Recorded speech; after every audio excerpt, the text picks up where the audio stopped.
Hey, it's Ed here. On today's video, we're taking a look at technical analysis for SP500, and on again this video we're diving into a smaller time frame, but first looking at the higher time frame and see if we can finally figure out what this is.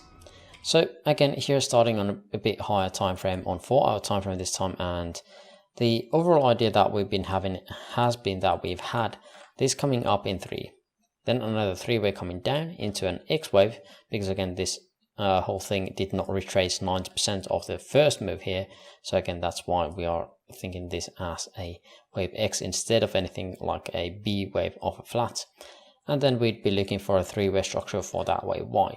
Again, the 1-to-1 is still quite far away, another 4%, but again, that is definitely doable soon.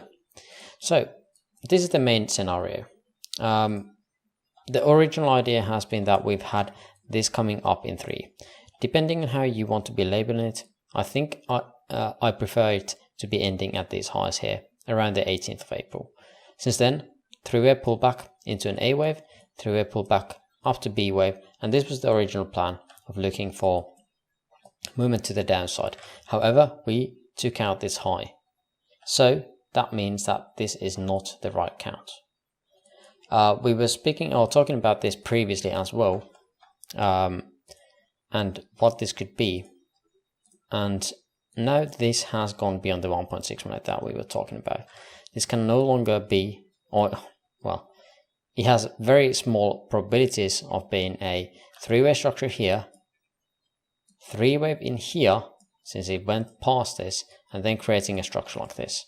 If it had not taken out the 1.6 minutes here, there was better chance of doing something like this, a larger correction here before it would be looking for to take a pardon leg up like so.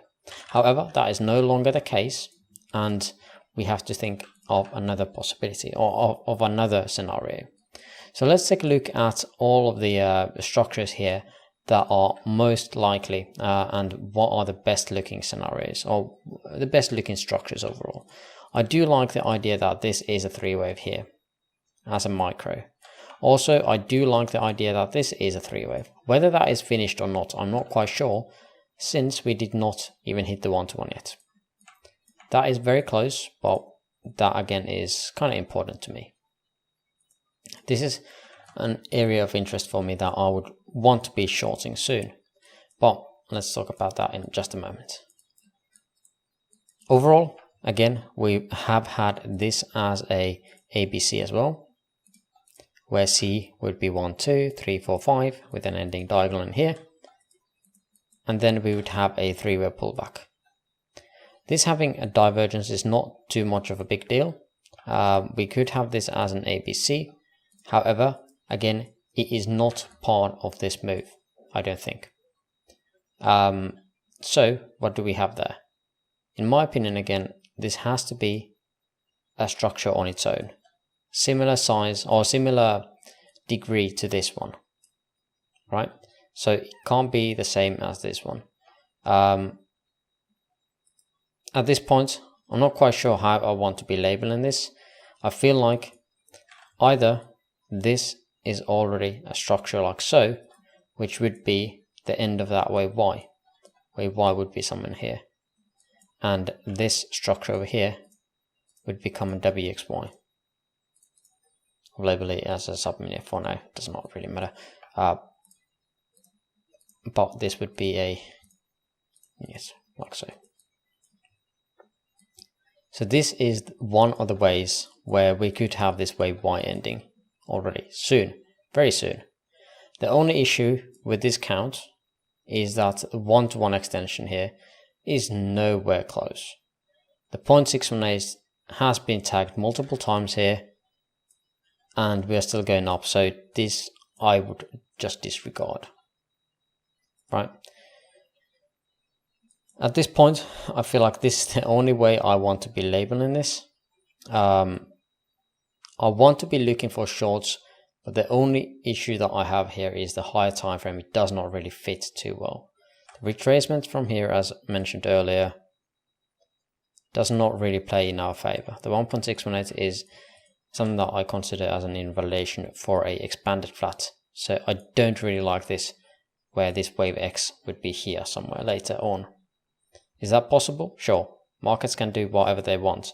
But more often than not, if this structure retraces more than 1.618 of the first move, it is no longer part of the same structure. So I just want to mention that a couple times now, so you get the idea why I don't really like this. But is there anything else or any other way of looking at this? I'm not quite sure if there is. I really like this as 3. I really like this as 3. Both of these are climbing correctively. This can't be a 5 wave unless it is part of this structure over here. Let's get rid of these things here. So unless it is part of this, and then we would be looking for, if this is indeed a 3 wave here, we'd be needing to look for a partner leg for this again from the history. And if this structure over here is a 3 wave that ends here, the only option is that it is part of this. This kind of looks like it is impulsive, but I think on smaller time frames there is a way to label this in 3 ways as well. It is, however, kind of a bit smaller than this whole thing. It is getting to the more corrective targets here, which is not too bad, meaning that we would have a structure like this here. The only issue with this whole thing again is that what could this be part of? If this indeed is a 3-way structure coming down, we would not expect it to break the 1.618 that we've had that issue before as well, like here. So I think I'm running out of options at this point, and the only thing that makes any kind of sense to me is looking for some kind of short opportunity here.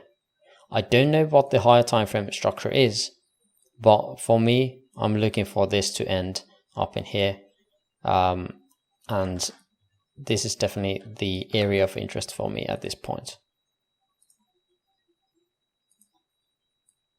So that's that 1.236 to 1.1-to-1 extension.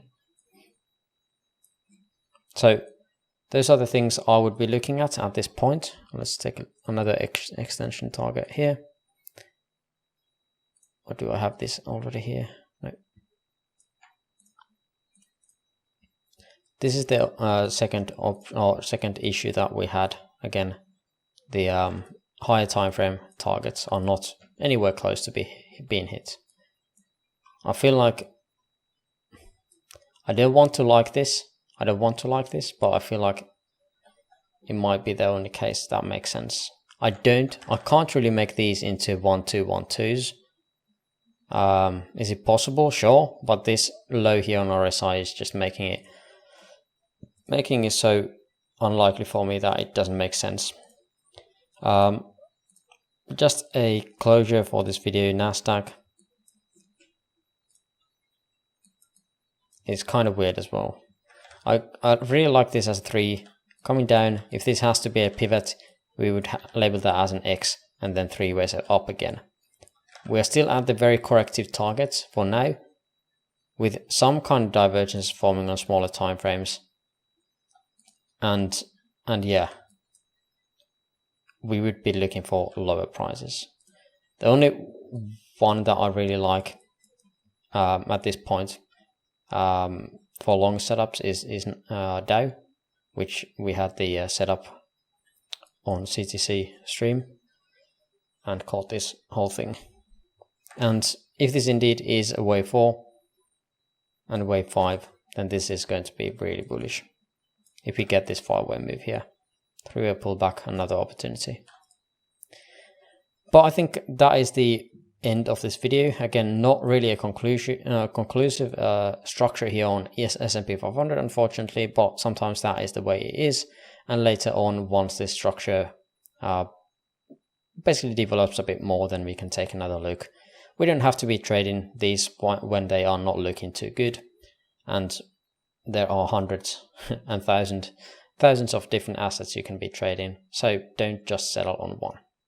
But that's going to do it for this video. Again, if you want to educate yourself, and support me, check out the following advertisements. If not, thanks for watching and see you on the next video. Bye bye. Couple of advertisements here: Patreon Elliott Wave Basics course, weekly live streams and more Elliott Wave analysis. Udemy Elliott Wave Advanced course, including RSI, risk management, Elliott Wave strategies and time analysis, and counter trend capital, trade setups, education and community. Check us out if you're interested in learning more.